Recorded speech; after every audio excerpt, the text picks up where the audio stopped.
Hi, I welcome you all for my video lecture on course Professional Ethics in Engineering. I am Professor CMT Karthikeyan, working for Computer Science and Engineering Department, Government College of Engineering, Bargur. Today, we are going to have a discussion on responsibilities and rights. Responsibilities are nothing but the duties that we are rendering for our professional life or for our personal life. For an instance, in professional life, if we are working for an educational institution, our main responsibility is to take classes for the courses that we have been assigned. In personal life, our main responsibility is to bring out our children as good citizens to our society. Rights. Rights means freedom. Right to speech. Right to speech plays vital role in an organization. This provision should be given to all employees of an organization. This will enable the employees to express or to contribute their ideas for the betterment of an organization. Following are the contents which are relevant with the responsibilities and rights: collegiality, loyalty, respect for authority, collective bargaining. Collegiality. Collegiality means being friendly with fellow working members in professional life. Every employee or individual should have this collegiality virtue or quality. This makes an individual or an employee to contribute his or her own ideas, to listen to others' ideas, and to come forward to work as a group for achieving the common goal set up by an organization. Loyalty. Loyalty means being truthful to an individual or to an organization. Based on these two senses, loyalty has been categorized as agency loyalty and identification loyalty. Agency loyalty. It is nothing but rendering the contractual duties to the employer for which we have been paid an remuneration.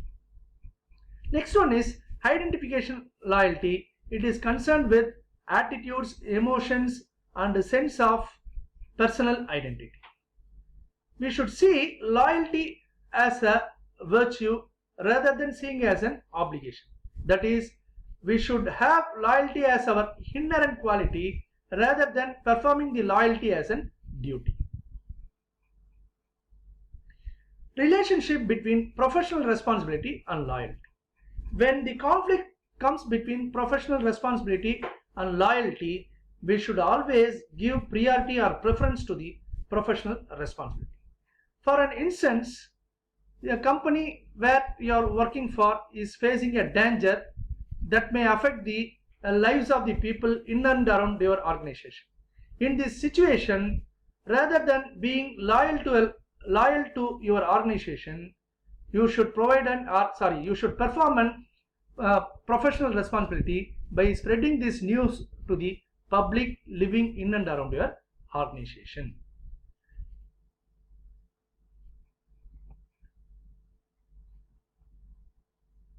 Loyalty to companies should not be equated with merely obeying one's immediate supervisors. That is, loyalty doesn't simply stop by just obeying the immediate superiors' actions. It is beyond that. Beyond that, we should perform a professional responsibility. Then we are going to discuss about authority. Authority. So whenever we are hearing about this term, the other term also will strike, that is called as a responsibility. Authority without responsibility and responsibility without authority are meaningless. So as given by this point, decisions can be taken by a few people, but putting into action requires larger participation from different groups of people, such as operation, purchase, etc. Which means that decisions can be taken by very few people of an organization, but when we are trying to bring it as an action, it should be done by a group of employees or by the entire group of an organization, right? Okay, so converting the decisions into action is not an easy task. That has to be performed by a person who is having an effective leadership skill or administrative skill.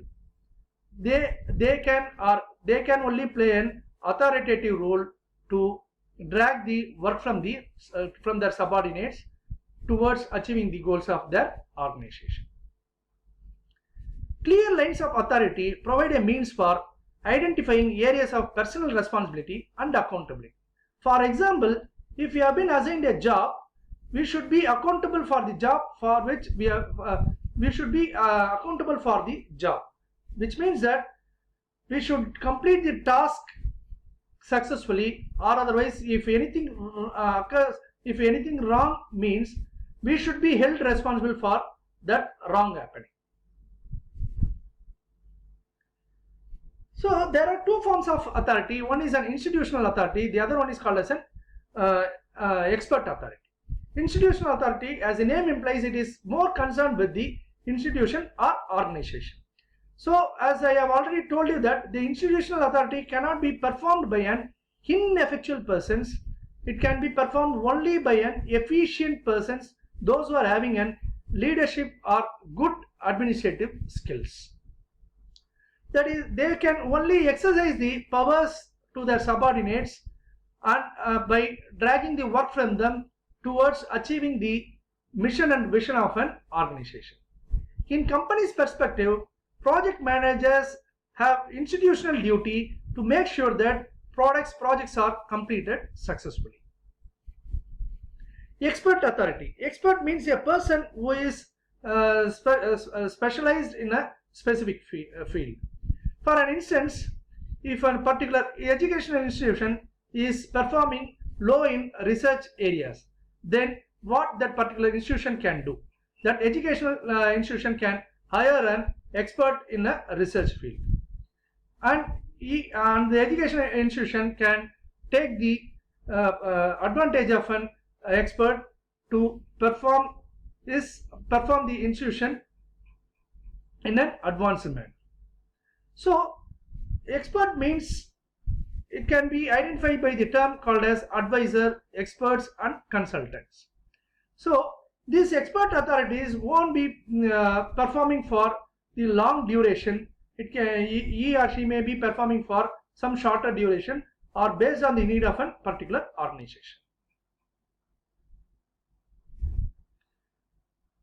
So as we have already talked about that authority versus power, that is, who can have an authoritative skill, they can only exercise the power on their subordinates and drag the work from them and achieve the common objective of their organization. Any ineffectual persons cannot perform the authoritative position. Accepting authority. It is from the subordinate side.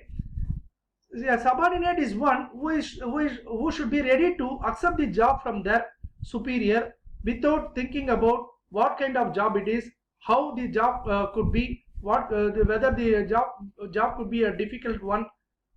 Those kind of without thinking those kind of things, he or she should be ready to accept the job. That is called as an accepting authority. Paramount obligations. So important duties of any professional engineers. The important duty is to protect the public health, safety and welfare rather than duties of loyalty and faithful service to the employees. So that is that the chief or most important for a professional engineers is, rather than being loyal to their organization, they should give preference to public safety and health.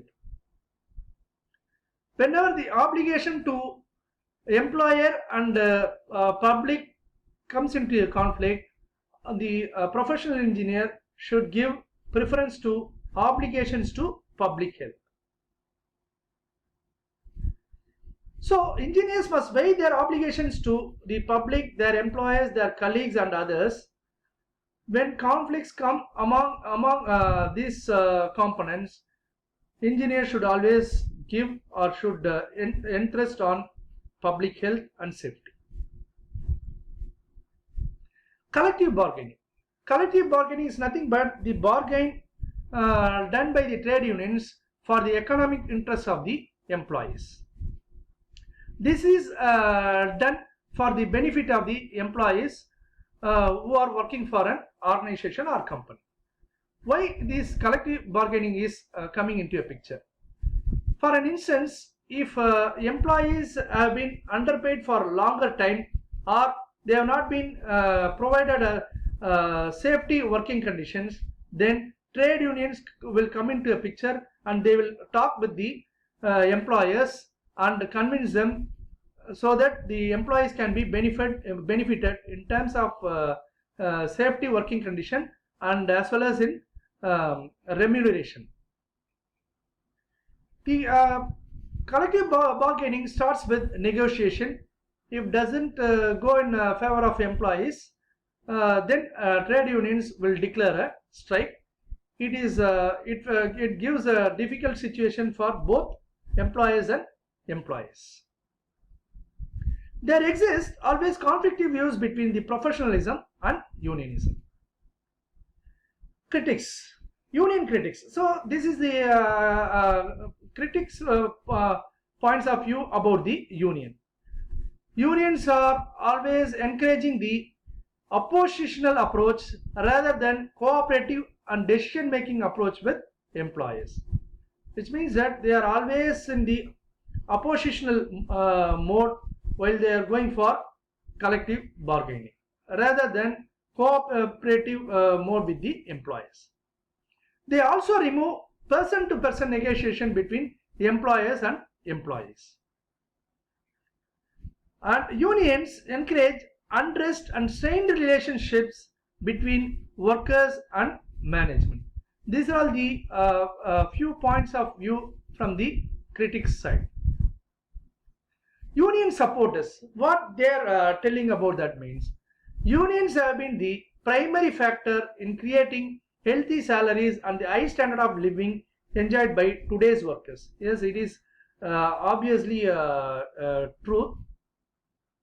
Then second point is they give employees a greater sense of participation in company decision making, which means that rather than allowing the employees to take decisions, unions make employees also to involve in decision making. So unions are a healthy balance to the power of employers to fire at will. Unions yield stability by providing an effective grievance procedure for employee complaints. These are all the positive points from the supporters' view. This is the bibliography, the textbook and reference books I have followed for this presentation.